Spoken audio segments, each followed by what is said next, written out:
The book is Let the Children March by Monica Clark Robinson, and it's about the Children's Crusade March 1963, Birmingham, Alabama, when they were marching for their freedom, for desegregation, and their rights as people of color. If the children start learning the history, then it becomes a nation of adults that know the history. And this is one of those stories that's getting lost in the margins, that we are forgetting or misremembering. He wanted to raise an army of peaceful protesters to fight for freedom. His brown eyes flashing with fire and love, Dr. King told us the time had come to march. Dr. Martin Luther King, he wants the adults to march, a peaceful protest to get them to know that we want change. But the adults, they are saying they can't march because they can't lose their jobs. But the kids, they say, we don't have a job, we don't have anything to lose, so we're gonna march. It's very pivotal because usually you see adults fighting for this and kids like backing them up, but not always the source of change.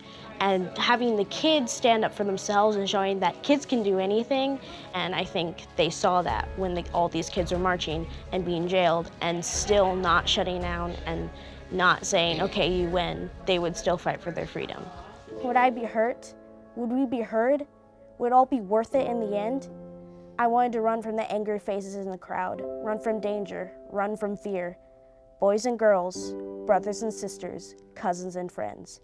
On and on, we marched, we marched, we marched, singing the songs of freedom, 1,000 strong we came. So they march for about 7 days, and a lot of kids are jailed. And the jail cells, they're like bursting with so many kids, but they're singing songs to keep themselves happy and motivated and knowing they're doing the right thing, even though they're scared. Eventually, desegregation begins because of this march. They were able to go to the same schools, eat at the same diners, play on the same playgrounds, and eventually change began for all these kids and their families. 2 days and nights I stayed in jail. Some stayed even longer. When I left, I was tired and sore and my best dress was ripped, but my smile was as wide as the Mississippi River. I had made a difference. I'm so proud of you, baby girl, Mama said. Your march is what made them see. With nothing more than our feet, voices, and courage, we had done what others could not. Change was right around the corner. We felt it like a cool breeze in an Alabama August. On May 10th, the great news rang out. Dr. King had reached an agreement with the white leaders of the city. Desegregation would begin. I believe it's so important for kids to read because the truth is, I always say that the right story at the right time can change a child's life. I don't think people should put limits on age or race on what you can do. I think that really boosted a lot of kids to understand that there really isn't a limit to what you can do age-wise. Fighting for your freedom is for all ages, all races, for everyone. If you see something that you don't like and you think should change, you can do it. Nobody's going to stop you.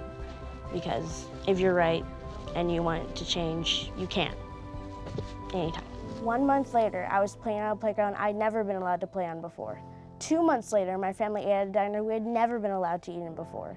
Our march made the difference. We children led the way. Singing the songs of freedom, 1,000 strong we came.